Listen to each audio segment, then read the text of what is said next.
সুপ্রিয় দর্শক, আসসালামু আলাইকুম। আজ আমরা আপনাদের মাঝে একটা ভিডিও তুলে ধরলাম, সেটা হলো বোম্বাই মরিচ চাষ।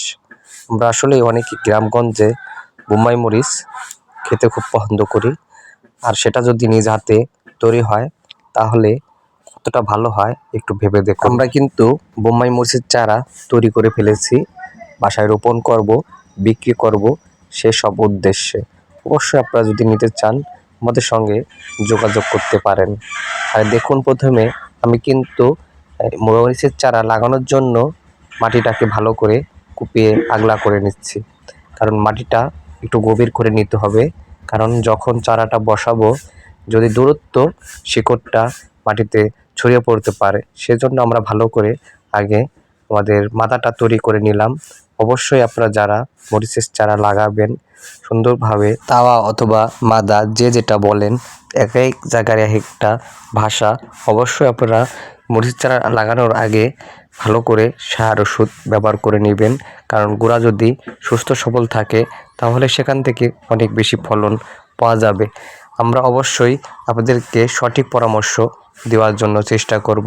আর আপনাদেরকে যে বলেছিলাম যে মরিচের চারা নেবেন, অবশ্যই আপনারা আমাদের সঙ্গে যোগাযোগ করবেন। আর আমি কিন্তু এই চারাগুলো অল্প দামে, একেবারে অল্প দামে বিক্রি করি। দেখুন, চারাগুলো কিন্তু একেবারে রোগমুক্ত। আমি চারাগুলো আমার এই মাথায় এখন বসিয়ে দিব, আর কীভাবে বসাতে হবে আপনারা একবার দেখবেন, আর ঠিক সেই নিয়মে আপনারা চারাগুলো বসিয়ে দিবেন। আর আপনাদের চারাগুলো অল্প দিনে অনেক বড় হবে, অনেক অনেক বেশি ফলন আসবে ইনশাল্লাহ। মরিচের চারা লাগানোর পরে কোন কোন পরিচর্যাটি করতে হবে, কোন সময়, ঠিক A to Z ভিডিও আপনাদের মাঝে আমরা দেওয়ার চেষ্টা করব। অবশ্যই আপনারা আমাদের চ্যানেলটি সাবস্ক্রাইব করে রাখবেন। যারা ফেসবুক থেকে দেখবেন অবশ্যই চ্যানেলটি তারা ফলো দিবেন।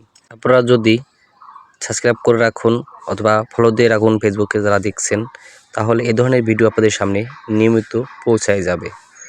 আপনারা অবশ্যই ভিডিওটি ভালো লেগেছে, আর ভালো যেহেতু লেগেছে অবশ্যই অন্য একজন ভাইকে দেখার জন্য শেয়ার করে দিবেন। আপনাদের কাছে বিনীত অনুরোধ রইল, আপনার একটি শেয়ারের মাধ্যমে ভিডিওটি পৌঁছে যাবে আরেকজন ভাই ও বোনের কাছে।